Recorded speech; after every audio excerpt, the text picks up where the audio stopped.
With the internet becoming an integral part of our lives, well, it seems like the world's oldest profession has found a new place to flourish on social media. Now, we are talking about, of course, sex work on social media in South Africa specifically.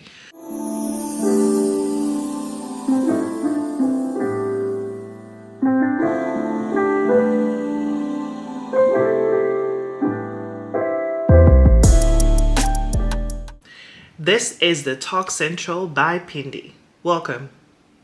Welcome to my YouTube channel. This is your girl Pindi. Thank you so much for joining us. If this is your first time joining this channel, please click on the subscribe button. If this is your second time, your third time, your 100th time, thank you so much for coming back again onto this channel, for showing your love and your support. I truly appreciate it. If you have watched my last video, I appreciate you so much for your support, definitely, of course. In today's video, we'll be talking about the sex glorification that is slowly progressing in South Africa. South African woman myself, I cannot help but to notice on how the sex work is vastly spreading in South Africa. So in today's video, we'll be pointing that out. We'll be talking about a few factors that could be making this new era, if you may call it, to go as viral as it is. For young women to come forward and be talking about their sex work and what they do for a living with no shame at all, as if it's something that just like a regular job, rather. So in today's video, that's what we'll be touching base on, and we'll be touching on a few factors as well on what makes a woman to lose your dignity to such a point that you feel like you should just come out and, you know, sex work is just like a new job, you know, as a regular job. You just talked about it as it's just nothing but a regular job, when in fact it is something that used to be very embarrassing. You know, it's an industry that most people that did it back in the day, they wouldn't even come forward in front of a camera and admit that that is what they do for a living. I don't know, this caught my attention because I didn't even realize that we now have a show that glorifies these girls who are doing this type of work, you know. There's a show called This Body Works for me in South Africa. Season 2 brought in some new players to the game. What's up, Lev? Hi. Hi. I don't joke around with rape. You were making a joke about it. You were making a joke. That means you're lying. Is this relationship still happening, Gina? Gina, keep the same energy you were keeping to me. So according to my knowledge, the show has now reached up to season 2. There was a season 1 and a season 2. Apparently these young ladies that are casted on this show, they are literally blatantly saying out loud with no shame at all that they do sex work for a living. And I don't know, what breaks my heart is that, I mean, you got producers who actually go out there to seek girls who need help, definitely. Because, I mean, for someone to even when you're a woman and you get to that point in your life where you feel you have to sell your body in order for you to make money, I mean, you know that you reach like the lowest of the low, you know. Those kind of people, they need help. They do not need to be cast as if they're on some Real Housewives of Durban or whatever the case is. I mean, the last thing they need is to be broadcasted on TV and be shown to more girls that, hey, there's people that are doing this type of job. There's young girls who are selling their bodies and they're making money. Therefore, you can also do the same thing too. We don't need young girls to look up to this type of people and be thinking that they can actually go and do the same job and be successful. Guys, when I tell you about the glorification of this show, the fans, the comment section, the people that follow them, the amount of people that do not see the problem with this is alarming. Like it's scary. The fact that there's so many young women who follow this show and they do not see no problem whatsoever, including older women, women my age, women who are older than me, who are supporting this show and who are supporting these girls. These girls have like the amount of followers they have on social media, whether it's on Instagram or on TikTok. It's alarming. Honestly, guys, the prostitution girlies are winning. The prostitution girlies are winning. Hi, guys, because I'm doing my honors at UJ Sana.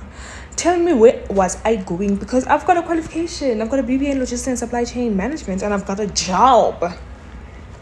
Bendiapi. I was like, no, I'm not gonna become honors in logistics and in logistics management.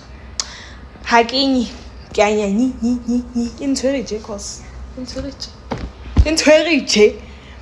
writing tomorrow and yo, Sada. I can't afford to fail, guys. I can't afford to fail. The prostitution girlies are just looking cute, going out there in Dubai, they're in Tonton.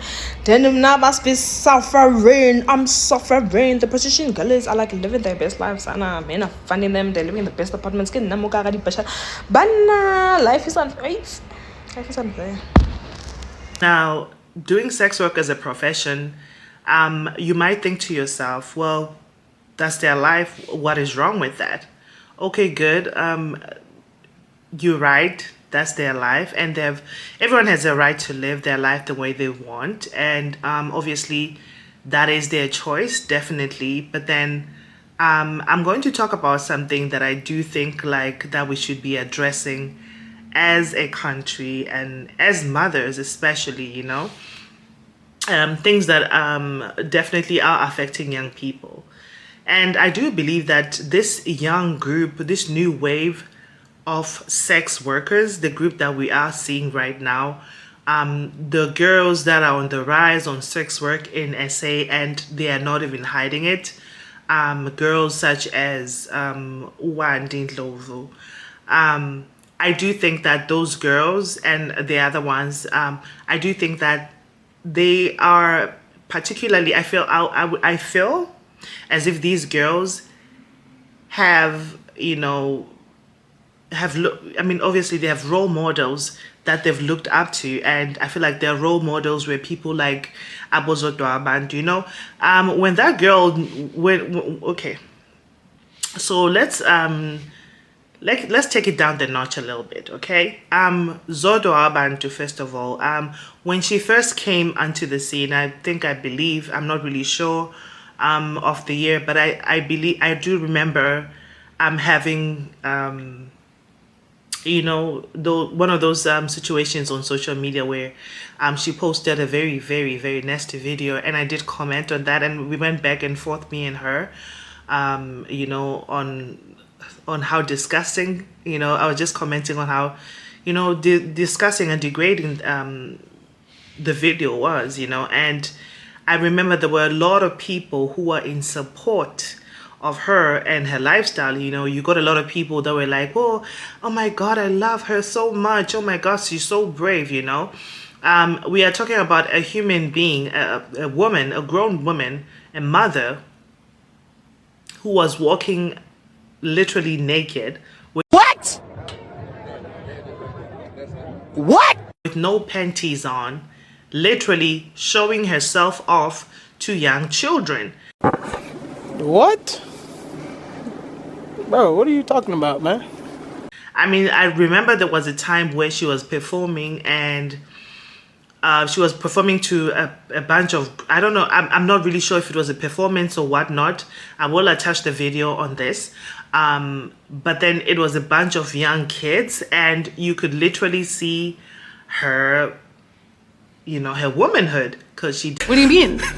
What do you mean? What do you mean?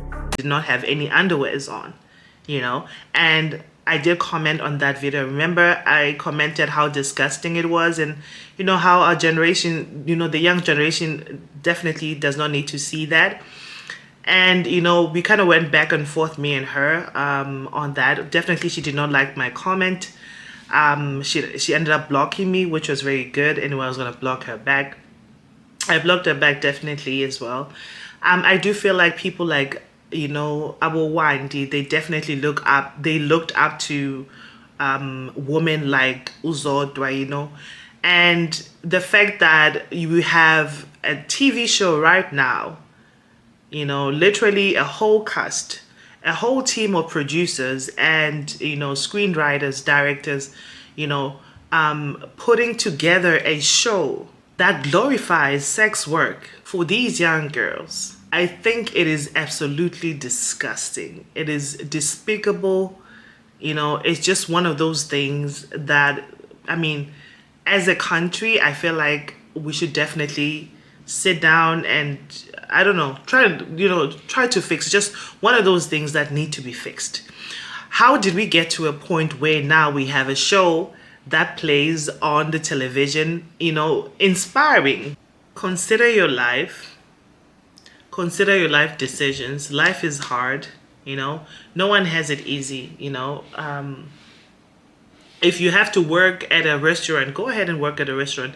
I worked at a restaurant when I was growing up. I did have a restaurant job. I worked at a restaurant. I worked in retailer. I worked at an internet cafe. Okay, just find anything but sex work. Anything but sex work. No matter how little the money is, no matter how small you are getting from that job, trust me, God will see you through and God will bless you. You know, you move from one position to the other. You take that experience, you apply it on your resume, and you keep applying for bigger positions, you know, for bigger, you know, positions that have, you know, a bigger paycheck, you know. You will eventually make it, you know, you eventually get there. But then going through the route of sex work, especially on social media, guys, it is not a thing. It is not a thing. And if you are a young girl and you're looking up to these kind of girls, you know yourselves, you know, the girls that comment on these or follow these girls on social media, maybe you need to ask yourself questions like who are my role models? Like, who do I want to become when I grow up? Like, what do I really want to do with my life? Maybe this is the time for you to ask yourself serious questions, because if those are the type of people that you do follow and those are the type of people that you look up to, those are the type of people when they post a picture that you go and, you know, comment on their pictures, like, in, you know, congratulate them, whatever the case is. I think you really need to, you know, sit down and ask yourself a question like, okay, that's it for today, guys. If you watched my video till this point, thank you so much for watching. If you have not yet subscribed, please click on the subscribe button and also like and share this video. Thank you so much. Until my next upload. See you later. Bye-bye.